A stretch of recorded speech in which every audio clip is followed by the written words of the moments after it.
बिस्मिल्लाहिर्रहमानिर्रहीम। अस्सलाम वालेकुम। मैं हूं नाइला भट्टी और आप देख रहे हैं ताज 92 न्यूज। नजर डालते हैं आज की खबर।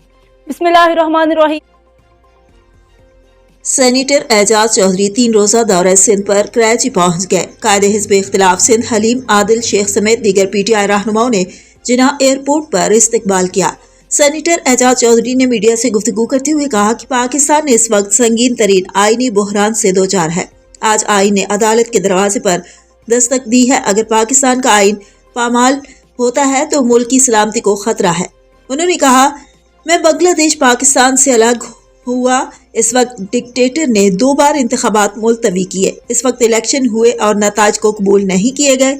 आइन मुल्क के लिए ज़रूरी है कि इस वक्त मौजूदा हुकूमत और उनके हैंडल्स आइन को पामाल कर रहे हैं। इमरान खान पर नवंबर से पहले भी कातलाना हमले की कोशिश की गई थी। इमरान खान की जिंदगी को इस वक्त सीरियस थ्रेट है। इसके बावजूद अपने जख्मों के साथ लाहौर से इस्लामाबाद पहुंचे हैं। कौम और अल्लाह पाक की ज़ात इमरान खान की मुहाफिज है। उन्होंने कहा कि रियासत की जिम्मेदार है एक साबिक वज़ीर आज़म की हिफाजत की जाए। ज़बान पार्क पर मुख्तलिफ तरीकों से सिक्योरिटी के इंतजाम भी हटा दिए गए हैं।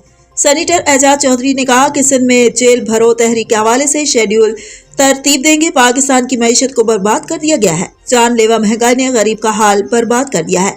हुकूमत महंगाई मुकाने के बजाय रोज महंगाई कर रही है। मिनी बजट के असरात भी कुछ दिनों में आने हैं। आज प्याज, आटा, घी, दूध और दीगर अशिया खुर्दनोश की कीमतें गरीब की पहुंच से दूर हो चुकी हैं। इस मौका पर कायदे हिज़्ब इख्तिलाफ सिंध हलीम आदिल शेख ने गुफ्तगू करते हुए कहा कि सेनेटर एजाज चौधरी 3 रोजा दौरे पर कराची पहुंचे हैं। हमें जेल भरो तहरीक के लिए सिंध के तमाम अजला का शेड्यूल तरतीब देना है। पूरे पाकिस्तान की तरह सिंध भी तैयार है। हकीकी तौर पर हकीकी आज़ादी की ज़रूरत सिंध को सबसे ज्यादा है।